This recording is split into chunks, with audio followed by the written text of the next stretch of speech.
अस्सलाम वालेकुम नाजरीन, उम्मीद है आप सब खैरियत से होंगे। दुनिया के सबसे मुक़द्दस शहर में खुशामदीद। ये वो जगह है जहाँ लाखों दिल सुकून पाते हैं, जहाँ हर लम्हा इबादत और अकीदत से भरा हुआ होता है। मक्कातुल मुकरमा, वो मुक़द्दस शहर जो सदियों से रूहानी रोशनी का मरकज़ है। आज की इस वीडियो में हम आपको एक हैरत अंगेज़ रूहानी सफ़र पर लेकर जाएंगे, जहाँ खाना काबा के मुक़द्दस नज़ारे, मस्जिदुल हराम की पुर नूर फ़िज़ा और रमज़ान मुबारक की बरकतें और इन तारीख़ी मकामात की झलकियाँ जहाँ हर मुसलमान के दिल में ख़ास मकाम रखते हैं। तो आइए बग़ैर किसी तख़ीर के चलते हैं इस मुक़द्दस सफ़र की तरफ। मेरी दुआ है कि रमज़ान मुबारक के मुक़द्दस महीने के अंदर अल्लाह पाक आप सबको उम्रा की सआदत नसीब फरमाए, आमीन। मस्जिदुल हराम इस्लाम की सबसे मुक़द्दस और बड़ी मस्जिद है, जो मक्का मुकरमा सऊदी अरब में वाक़ है। इस मस्जिद का मरकज़ खाना काबा है, जो मुसलमानों का किबला है।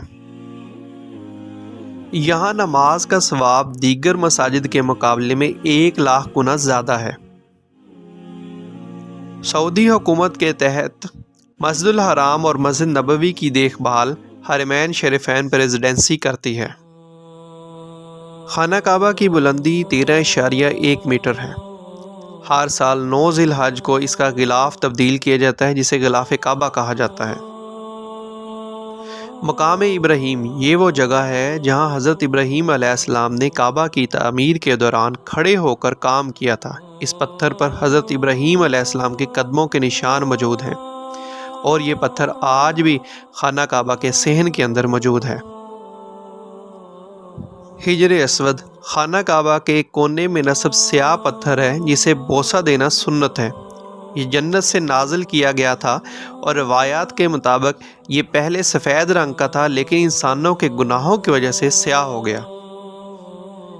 जमज़म का कुआं, ये वही तारीख़ी कुआं है जो हज़रत इस्माईल अलैहिस्सलाम के लिए अल्लाह ताला ने मौज़े के तौर पर ज़ाहिर किया था। जमज़म का पानी दुनिया के तमाम हाजियों और मुतमिरीन के लिए मुफ्त दस्तयाब होता है। जमज़म का पानी 1400 साल से ज़ायद अरसे से मुसलसल बह रहा है और कभी खुश्क नहीं हुआ। लाखों हाजी और ज़ायरीन हर साल लाखों लीटर पानी पीते हैं और साथ भी लेकर जाते हैं, लेकिन इसके बावजूद इसका ज़ख़ीरा कभी कम नहीं हुआ।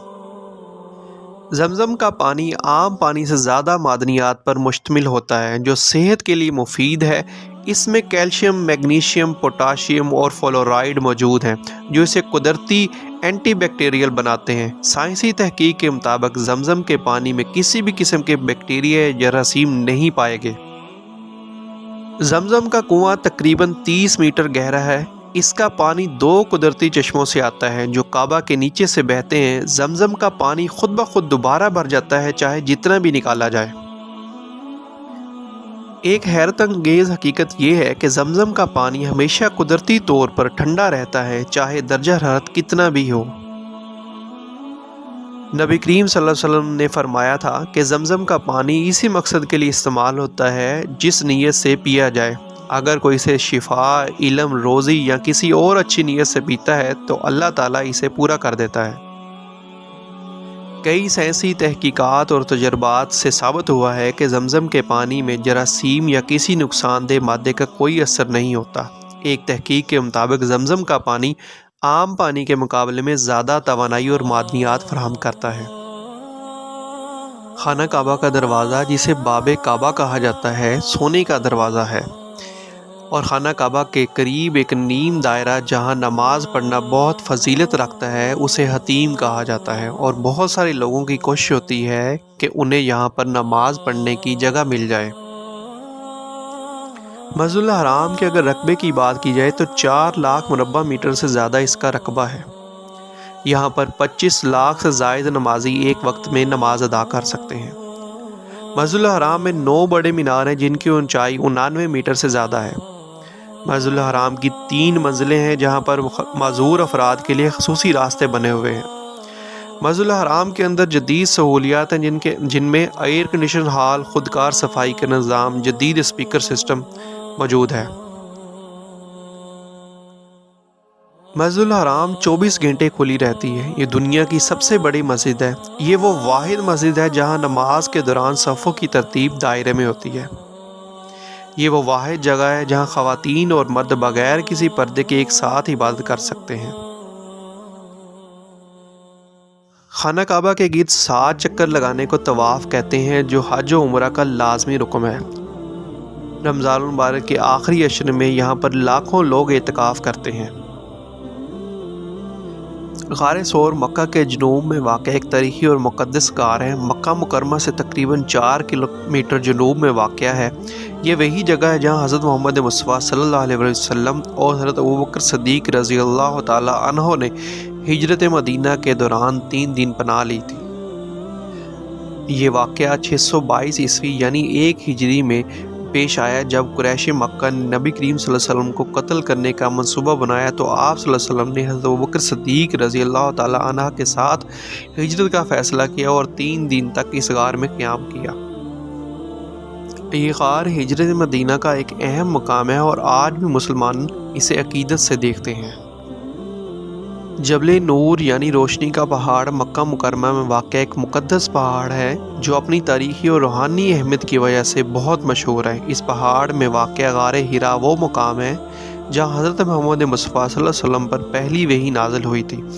مکہ مکرمہ سے تقریباً 3 کلومیٹر شمال میں واقع ہے اور اس پہاڑ کی بلندی تقریباً 640 میٹر 2100 فٹ یعنی اس کی بلندی ہے۔ یہی غار حضرت محمد مصطفیٰ صلی اللہ علیہ وسلم پر پہلی وحی نازل ہوئی۔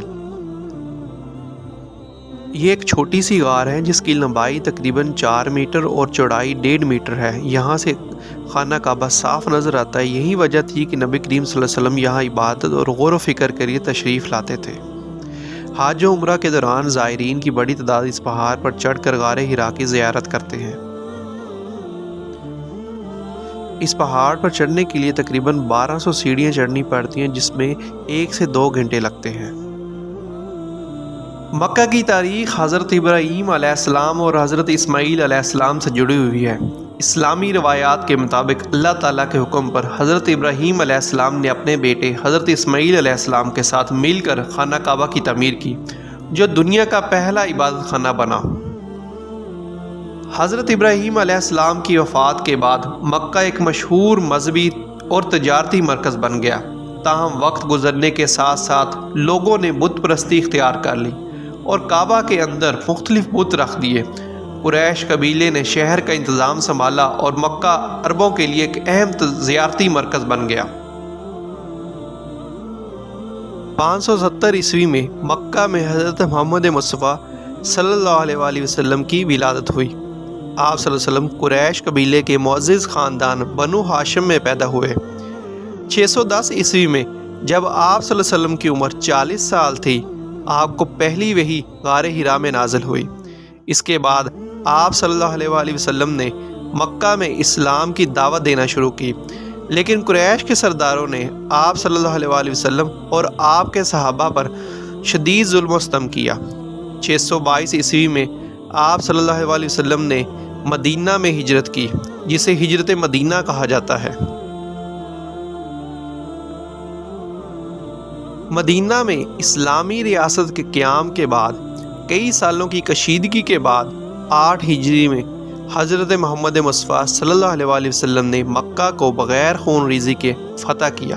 اس موقع پر آپ صلی اللہ علیہ وسلم نے عام معافی کا اعلان کیا اور خانہ کعبہ کو تمام بتوں سے پاک کر دیا۔ دوستو، آج کی ویڈیو کا یہاں پر اختتام کرتے ہیں۔ اگر یہ آپ کو ویڈیو پسند آئی ہے تو اس ویڈیو کو لائک کریں، دوستوں کے ساتھ شیئر کریں، اس چینل کو ضرور سبسکرائب کریں۔ آپ سے ملیں گے ایک نئی ویڈیو کے ساتھ، تب تک کے لیے اللہ حافظ۔